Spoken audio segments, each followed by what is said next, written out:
But just a brief review of last week. We talked about how to create negative and positive karma. And basically, the short answer is we're going to be checking our mind, before all actions of all kinds, whether it's a thought or speech or movement. We can check ourselves and we can check ourselves and ask the question, gee, am I going to create negative karma? Am I going to create positive karma? And we are going to do that by asking ourselves what our motivation is. If our motivation for doing something, thinking something, speaking something is selfish, then we know that's negative karma. And if it's selfless, we know it's positive karma. And the same thing with open-mindedness and closed-mindedness. Now, many of the thoughts, actions, speech, et cetera, clearly have many conflicting motivations. It's not that straight. Sometimes things are very clear, but most of the time, it's not that straightforward. So we may have to think about it a little bit to dig a little bit deeper and make an assessment. What's my real true motivation here? My primary motivation here. And then we ask the question, how do Buddhist masters, how do they navigate rebirth? And the answer was, well, through a lot of study, meditation, having compassion, non-grasping. They truly understand that the world is impermanent. Um, and they study and they do a lot of the practices in the Tibetan Book of the Dead. So they're not fearful about death.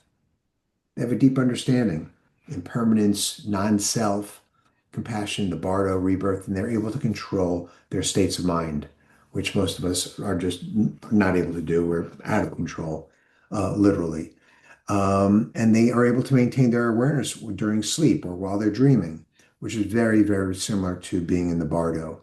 If you can maintain your awareness in the bardo and recognize that all is an illusion or a dream, then you won't get caught up in it like we tend to do during the day when things don't go our way. How do we navigate the rebirth? The option, the possibility of rebirth? Well, the choice, and we use that word in quotes, of the next life is a combination of our karma, our momentum, our tendencies, and the current state of mind that we're in at that moment of rebirth during the bardo. How we live is how we will die. How we get through the bardo, how we die is how we will experience the bardo. How we experience the bardo will be one of the ingredients that determines how and where we are reborn. So it's all, every moment is connected, starting with this moment. So we can take a quick assessment of how do we live our lives now? Can you control your state of mind? Are we triggered easily? What happens when things don't go the way we want it? Do we really understand and live with impermanence? Are we selfless? Are we open-minded? Are we attached to a long list of things and mentalities? So these are all questions that we can ask ourselves.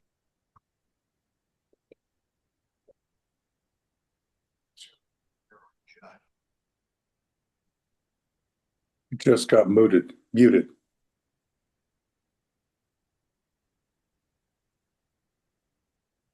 Morty, you just got muted.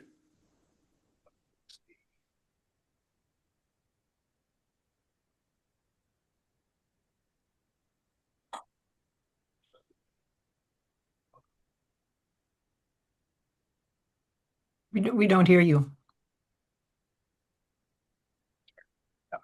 Welcome to people. So just a brief assessment again. So we can check ourselves. Can you control your state of mind, especially when the sun is not shining and the food is not that great? Are we triggered easily? Are we reactive? Do we really understand and live with impermanence? Or are we shocked when something changes? How selfless are we? How open-minded are we? Are we attached to a long list of things and mentalities? So that's how we can check ourselves every day, every week.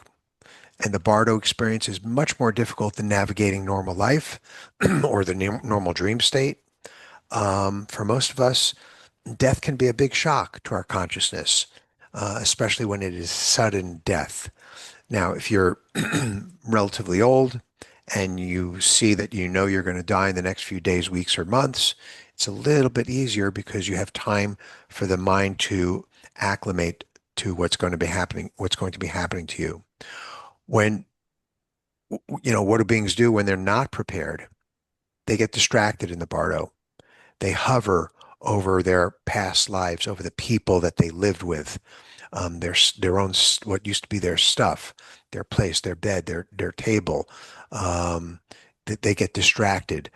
They can focus on easily be agitated or confused because their loved ones might be doing something different than what they had hoped or expected.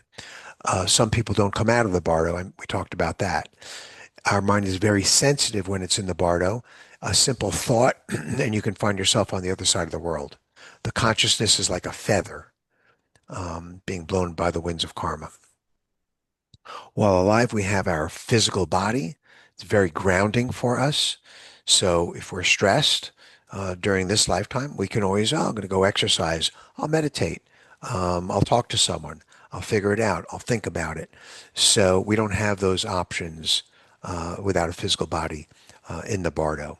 So that mind-body connection is very, very strong.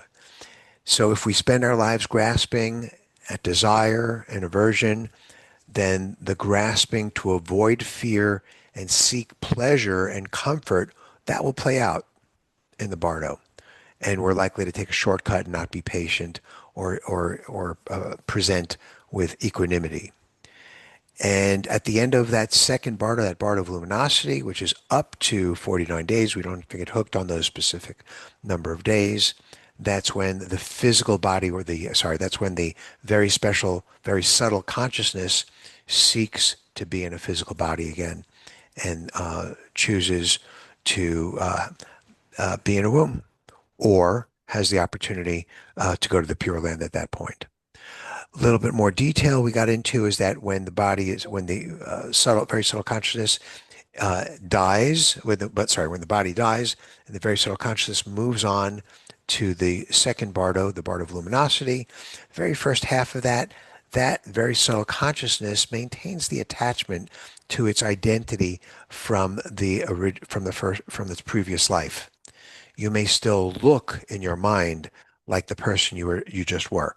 In the second half of that bardo luminosity, as you feel a pull to the next life, that becomes stronger and stronger. The form, that body, we call it the bardo body or the mental body, that form, it's not really a physical form, shifts to resemble what you're about to become. So it's like a preview of your future physical self. And some of the characteristics of that mental body or mental form that we have in the bardo, it passes. Just like the dream state. You can pass through walls, you can fly, moves as I mentioned, at the speed of thought. If you think of a place, you can instantly be there. And you can see other bardo beings of your class, but you cannot be seen by the living. Why does this matter? It matters because the reason these teachings emphasize this form, even though it's not a physical form, is to help practitioners recognize where they are. So if you find yourself in a body that can walk through walls or see things, then you know you're either dreaming or you're dead. Simple test. And we talked about, you can do a test like this. You can walk around, do this 20, 30 times a day, clap your hands. And then when you know that your hands are not crossing through, oh, I'm not dreaming.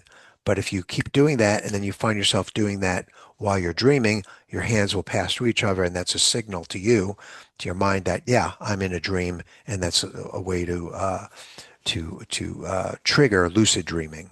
It's not really a topic we can get into now this time, but you can certainly do some research on that. So that experience in the bardo matches our experience in the dream plane, as well as in life. Then the question remains again, are we living an illusion or are we taking everything with great solidity and a great sense of permanence? Can we prepare for the bardo now that we know how much is riding on it? Let's prepare now while we can. So that's kind of where we, I think, left off last week. Before I jump into anything new, any thoughts, comments, or questions, or anything from anything I just rambled on with? Feel free to jump in. Take your time. Don't all rush. Okay. So here's the good news. It's only good news today. It's only good news every week. We can start where we are now. If you are motivated to pursue this path, I'm not going to call it the path of Buddhism, but the path of seeking freedom. It's probably a more easily digestible thought. You don't need to wait until tomorrow. You don't need to make an appointment with anyone. You don't need to buy a book. You don't need to read, watch a video, listen. You don't need to do any of that. You can, and that could be helpful, but you don't need to. You don't have to wait. You can start right now because everything we do, everything that really matters on this particular path starts with the mind. So if you were really motivated and said, yes, I want to start right at this very moment, what would you do? And keep in mind that there are only two things that we know for sure in terms of attaining freedom or a joyful life. Thing number one, which I got from Dr. Seuss, thing number one, the only thing we can control is our mind. Thing number two, the only thing that can make us happy, reduce or eliminate our suffering or attain liberation is our state of mind. So if someone comes up to you tomorrow and says, I don't like my state of mind, I get angry, annoyed, irritated, I'm selfish, I'm reactive, what can I do? How would you respond based upon what you have learned? Feel free to unmute and tell me or tell everyone. You all have the knowledge now. What would you do? Are they saying they don't like our state of mind or they don't like their own? They don't like their own. They thought about it and they say, I'm an angry person. I get angry easily. Change it. How do I change it? How do we change that?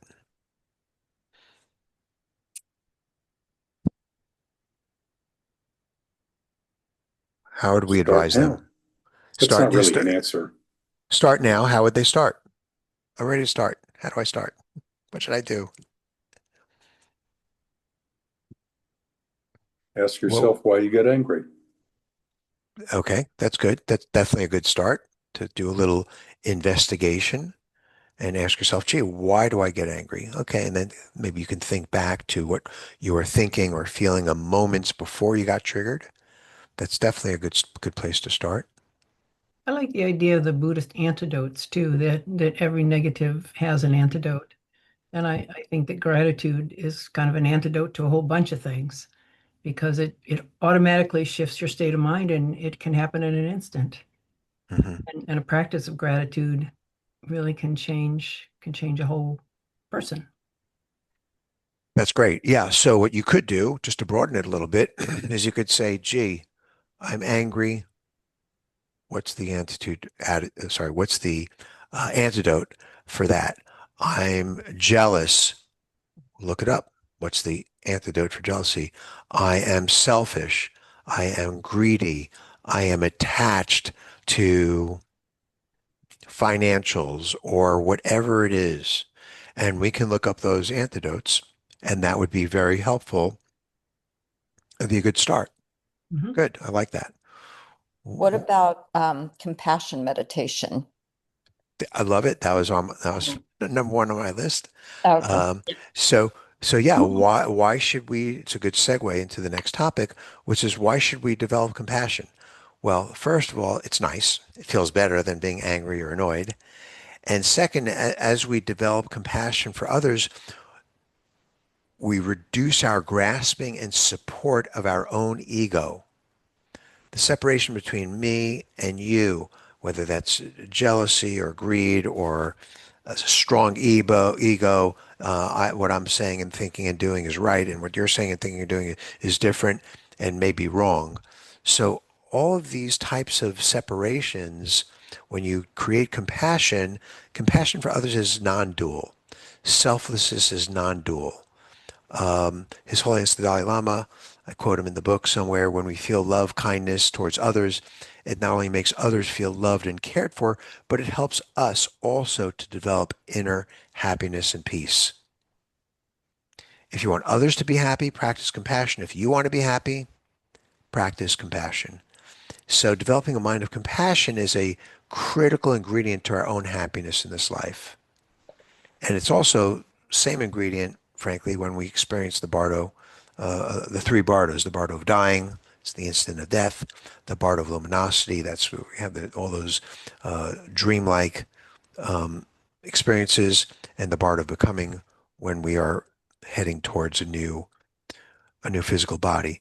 And to paraphrase one Lama, I don't know if this is in the book, when you develop compassion in this lifetime, and becomes very natural and a good reaction to almost anything that comes up, it's as if the universe rolls out the red carpet when you enter the bardo. Because keep in mind, the way you are now, that's how you're going to be when you go dreaming. The way you're dreaming, the way you are now, that's how you're going to be at the moment of death, as well as through the bardo. So, so compassion is very, very important. So how do you do it? How do you go and create compassion? How do you develop compassion? If you're, I don't want to say naturally, but if we have habits of being greedy and selfish and easily triggered, how do we get around, break those habits which have been with us, for 40, 50, 60 years? So there's many ways, and I'll just touch on a few of them. One way is prayers. Prayers help create and develop the mind. Buddhists say a prayer called the Four Immeasurables. All schools of Buddhism say a prayer called the Four Immeasurables, and many Buddhists say it daily or several times a day. And I'm sure it's in the book in a few different places. This is just one version of it. May all beings be happy. May all beings be free from suffering. May all beings experience joy, and may all beings experience equanimity. There's a lot more poetic ways to say that, those four immeasurables, but that in essence is it. And that's why when we say it, some of us say it many times a day, beginning and after various prayers, or just throughout the day. Four immeasurables. May all beings be happy. May all beings be free from suffering. May they experience joy, and may they create and develop equanimity, over and over and over again. That's compassion. The other side of the coin of compassion is something that we call wisdom. Wisdom is not, oh, he or she's really smart, or they're wise. But in Tibetan Buddhism, wisdom means an understanding that everything is impermanent. We have no solid self. We have a self, but there's no inherent solidity to it. It's always changing. And having wisdom means not seeing or believing the illusion, which is how we usually view the world, which is that things are going to be permanent. Especially when we're younger, we think things are going to last forever, and understanding that much of what we experience, including our thoughts, are elusive, or they're an illusion. How do we practice this? Generosity, Anne mentioned that earlier, is a great antidote. Giving to others, money, time, attention. There's an exercise that some people do, which is, if you feel you want to work on that, you take $1, $10 bill in your hand, and you look at it, and you actually put it into your other hand. You look at it, you put it into, and you just do that a few times. Very simple. Put it back and forth, slowly back and forth. And that's a way to start to become a little bit more generous and a little less greedy or attached. Here's another way that I came up with that's also going to be part of your homework, which is, so it's an assignment. I'm not going to ask you if you did it. If you want to share next week, you're welcome to, but you don't have to, which is to go on a website, go on 5 websites. Everything I say, you can feel free to modify. It could be 3, could be 10, doesn't really matter. Tonight, tomorrow, make a donation. It could be $5, could be $3. Find a couple of charities that you like to support. Could be $50. I don't really care.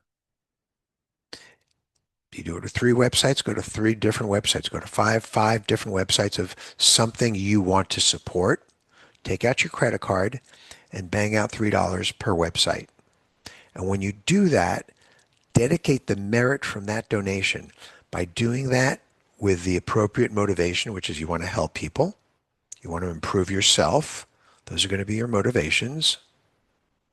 I want to get over my attachment to greed, jealousy, what have you.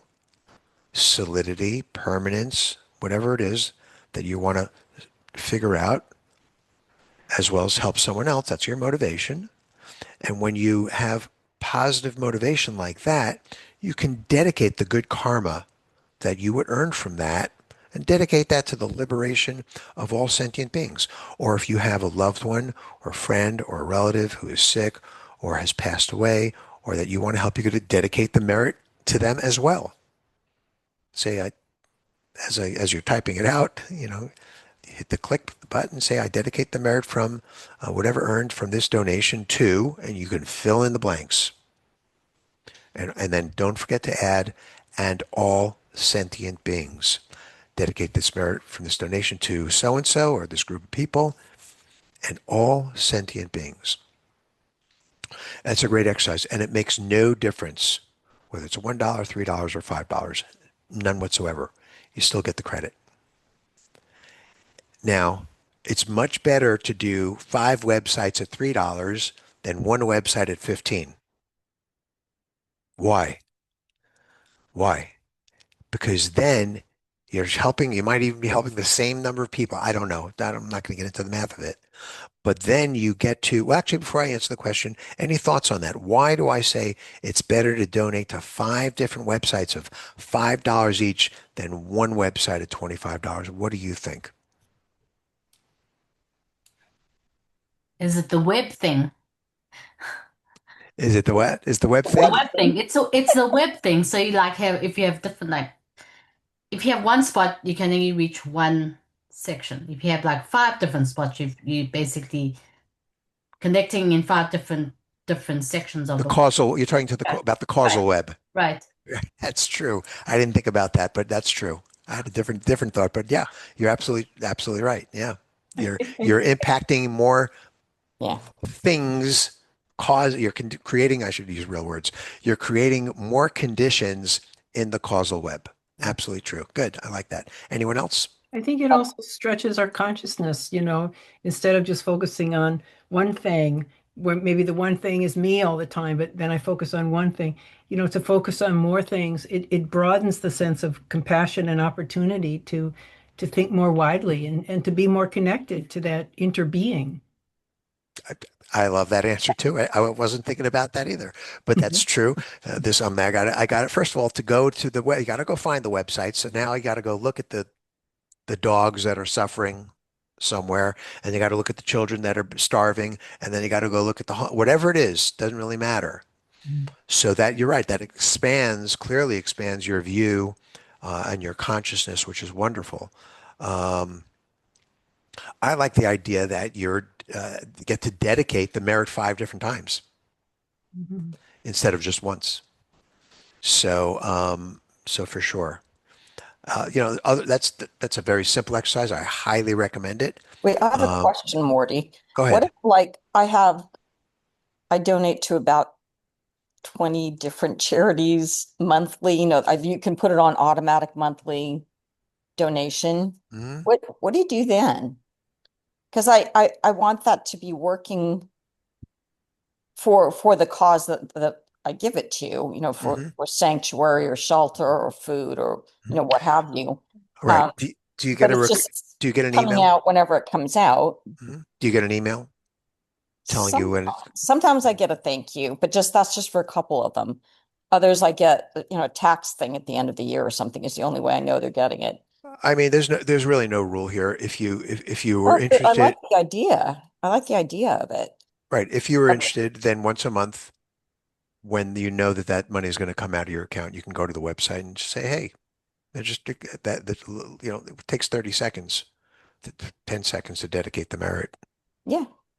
And obviously, you don't even have to go to the website. What you can do is before and Right. after your meditation, if it's truly a charity you care about, You can just have them literally, I hate to use the word in their thoughts, in your thoughts, but you can have that at the beginning of the end of meditation, regardless of whether you're donating money or not. Yeah, I like that because otherwise it kind of goes on in the background and like a mortgage payment or something, and who pays, you're not really paying attention as Right. much. And attention is the key word Yeah. because that's what's attention, intention, what have you. Yeah, you're right. It's just kind of like just happening and that's good, but it's very, very light Right. karma. The funds are going there, so the work's getting done, but Yeah, that's not what it's the about. intention was initial, but there's an ongoing intentionality that I think needs to be. Yeah. Yes. Thank you. That So was good. if you donate $1,000, a lot more work's getting done than $10. But if there's no intention involved, then it's limited. Then it's, yeah. Yeah. Yeah. Morty, I get multiple emails, pretty much political, asking for donations. That doesn't count, does it? Or does it? For people that I think would be good, but it's a little overwhelming, honestly.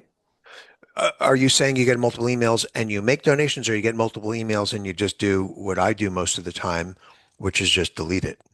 Well, most of the time I delete it, but Right. I have contributed, which is why I get multiple emails. Right. Right. Yeah. So once again, I'm not the judge, but I do know what the test looks like, which is you ask yourself, what is my motivation for making this donation? And if it's something that's open-minded and selfless versus selfish, selfish is when you do something that can hurt, that can help you and possibly hurt someone else. That's selfish. So if it's selfless and or open-minded, then yeah, then that's positive karma. And even if we didn't do dedication of merit, you still get quote unquote good karma. But dedication of merit helps to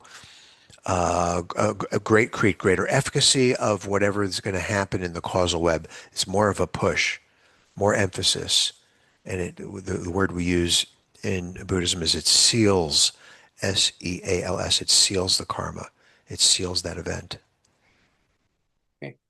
Marty, one of the things that I got from your last class was the idea of praying throughout the day. And so I used like taking a shower to, invoke adequate and even excellent water and hygiene and hydration for all sentient beings. And then at meals, it's to, may all sentient beings enjoy adequate, even excellent nourishment and hydration, and the causes of nourishment and hydration. And even when I enjoy beauty, may all sentient beings enjoy a sense of beauty. So, I mean, it really triggered that sense of making it, a kind of constant prayer. So thank you for that. Yeah, no, thank you for sharing that. That's very I like that. inspiring uh, to me and hopefully to others as well. But yeah, that's exactly what we would all aspire to do because our mind can be anywhere at any given time. It could be flooded with helpful thoughts like, oh, I have to go to the grocery store later and buy this.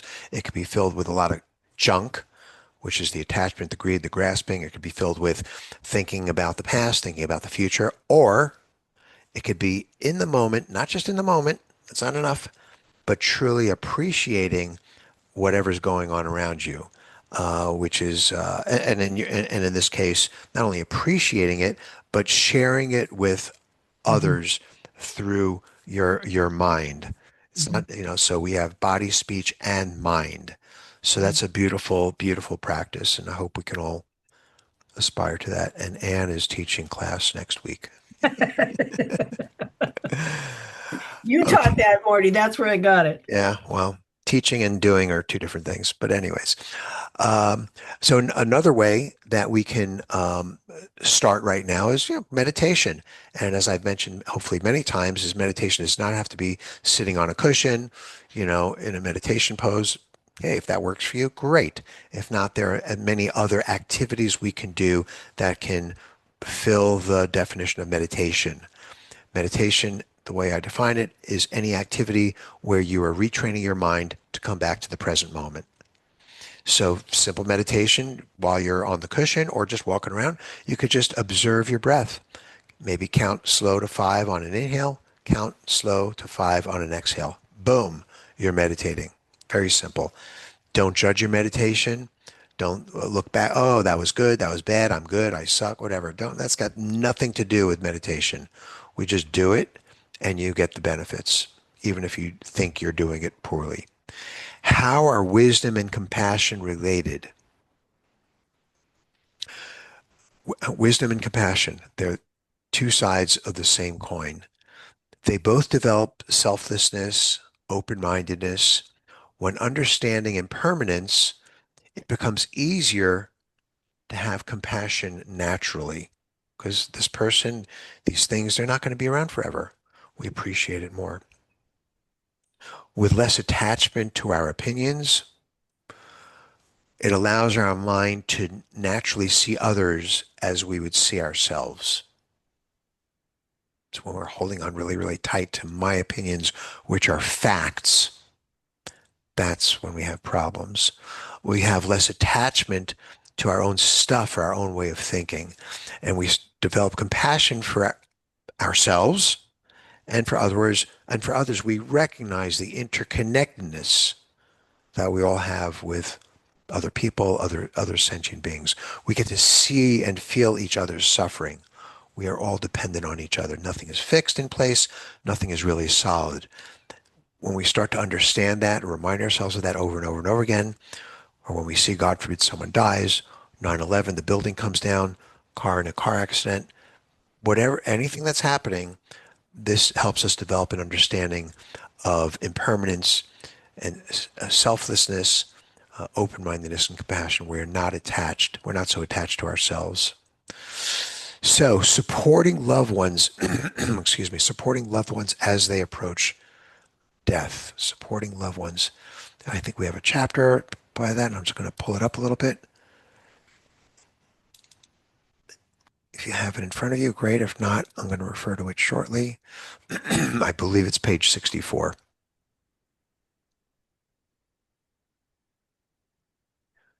Okay, supporting other ones. There we go. Yep, there you go. So how do we want to support others? What do you recommend? I give a whole bunch of suggestions in the book, which are good. The first suggestion I give, which I think is important, is plan ahead. Very important, because otherwise we're just going in with our same habits. And we know how that's worked out for us. So planning ahead, do I want to bring a plant? Don't overthink it. Don't get into overthinking world. Do you want to bring flowers? Do I want to bring some pictures made by my children to grandchildren? Maybe bring some favorite foods, or ask beforehand, is there anything I can bring? So preparation is very important, not just preparation of stuff, but also preparing your state of mind. And we know how to do that, which is really through some type of meditation or some kind of prayer that you can say, take a few breaths, what have you.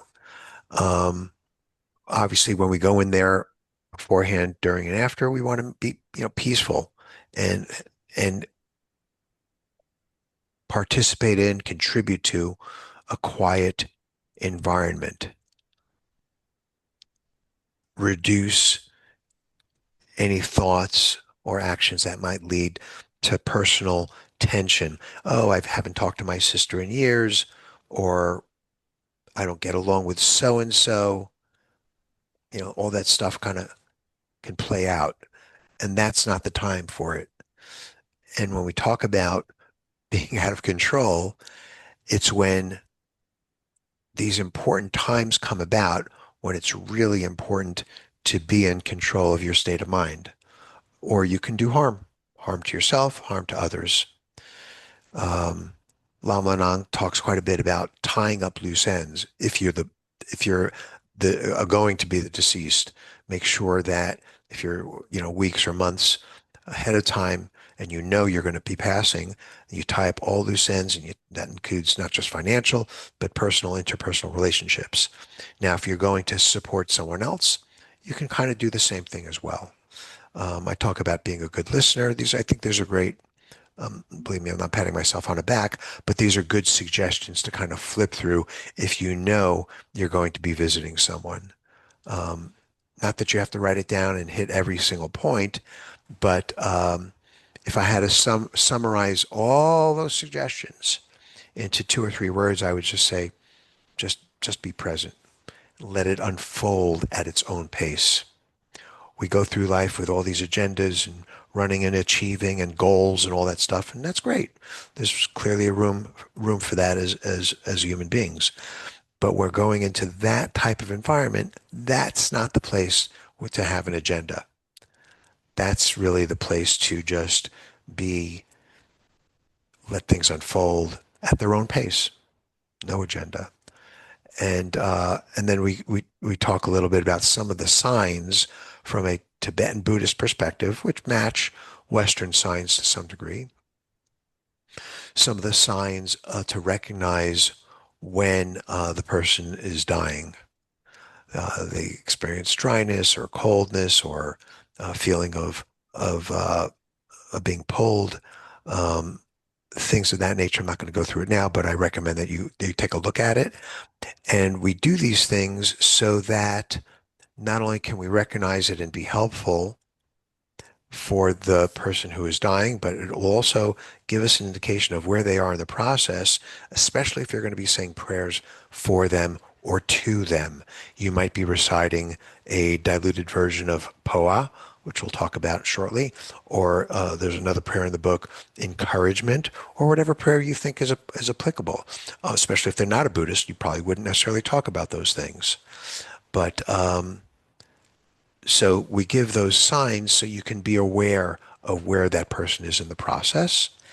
And so one day when we are in that process, we too can be aware of where we are in that timeline. So it becomes very, very helpful and reduces a lot of fear and can increase, for yourself at least, peace, confidence, knowledge that you just know where you are and that this is natural and this is no surprise. This is what's to be expected. If you're visiting someone who is not Buddhist, or has no interest in Buddhism, that's fine. Then don't be introducing Buddhist mantras. And just, you could find some prayers that would be applicable and be universal. And if you, once again, know this is happening days, weeks, or months in advance, then you can talk to the person, especially if they're close to you, and ask them, how do they see that environment that they're going to be in? And just follow their lead. We have no agenda. It's all about them. So in chapter 7, we talk about practices as death approaches, and there's basically 2 that I'm going to touch upon now.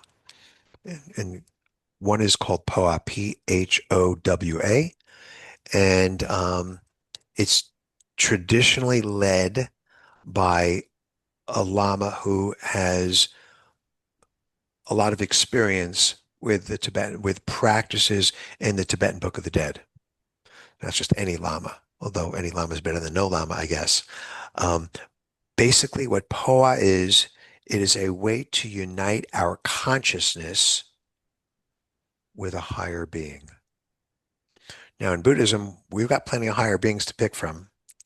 And I'm not going to get in. I talk about some of them in the book, I'm sure. And I'm not going to get into that now.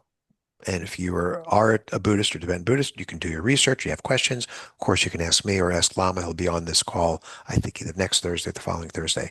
But in general, we are uniting our consciousness with a higher being. Why are we doing that? We're doing that because we are trying to get rid of our karma, get rid of our grasping, get rid of our negative karma, release attachments, get rid of that ego, right? These were all things we know we want to be doing when we die, before we go into the bardo, and either get reborn in the Pure Land or liberated, etc., etc.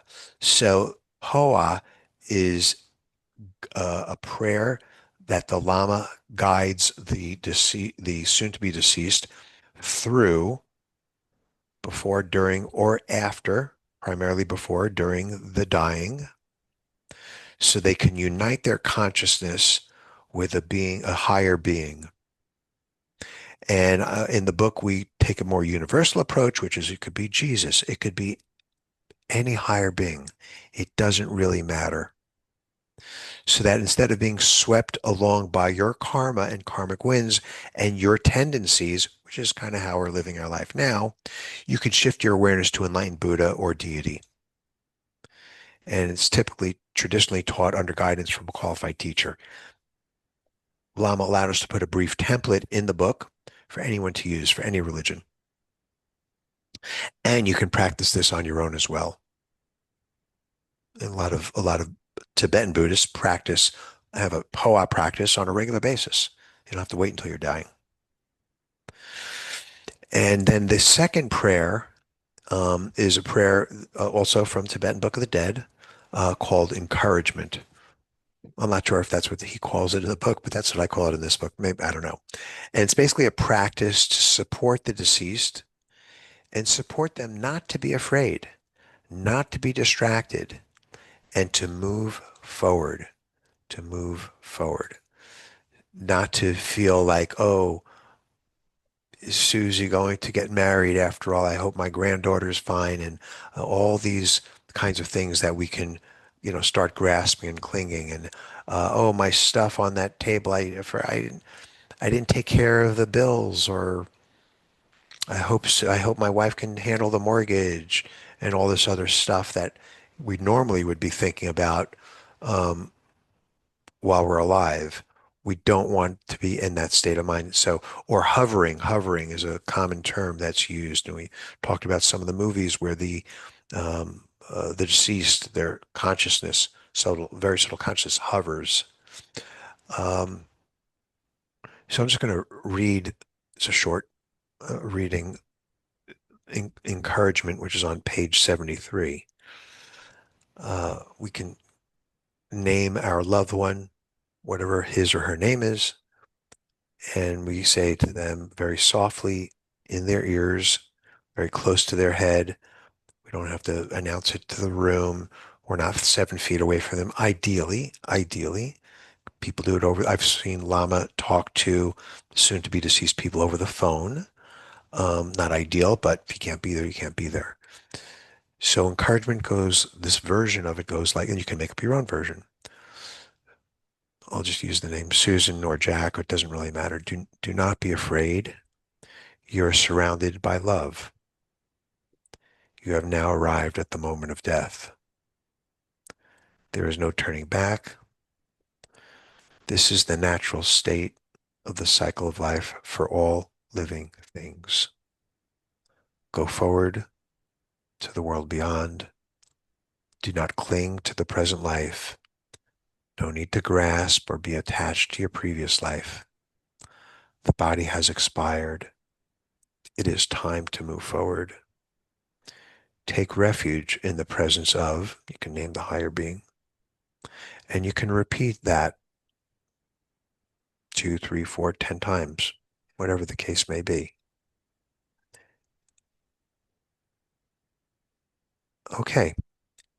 Any thoughts, comments, or questions?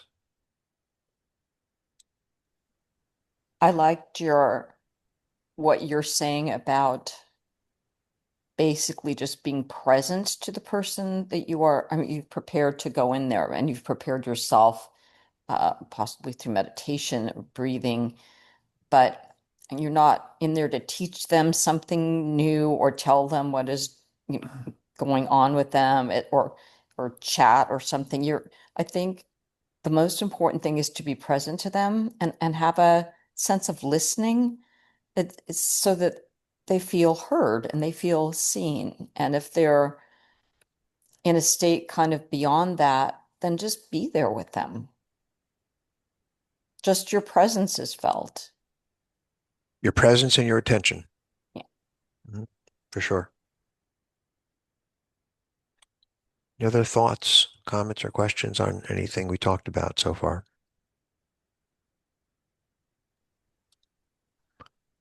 Okay, so I'm going to do a 5-minute meditation. Got to rack up that good karma. Talking about me, not you. Okay, so let's find ourselves a nice sitting tall, but very relaxed. You can leave your eyes open. You can close your eyes. Whatever you want to do is just fine. No problem. And I'll do a little bit of a guiding for the first minute or so, and then I'll be silent for the last 3 or 4 minutes.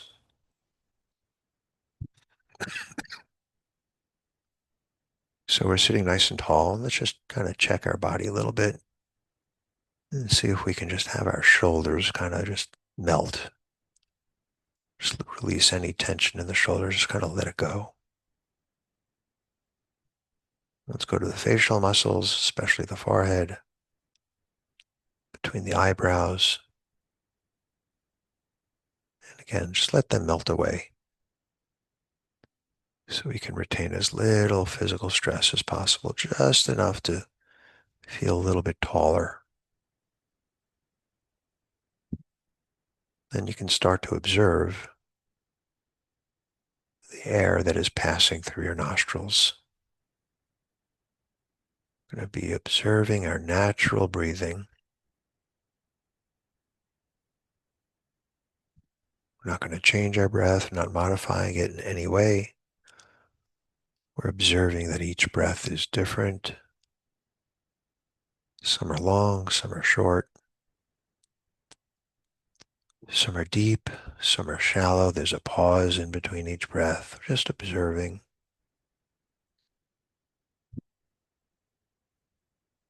And then when I stop speaking in a few moments, that's the game. We're just going to observe our breath. And if you get distracted by sounds or thoughts, that's not a problem at all. When you see you're distracted, just go back to observing your breath. Very simple. Let's play that game for about 3 or 4 minutes. Enjoy.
Okay. You can slowly open your eyes. Come back into the room. Okay. Any thoughts on anything, comments, questions?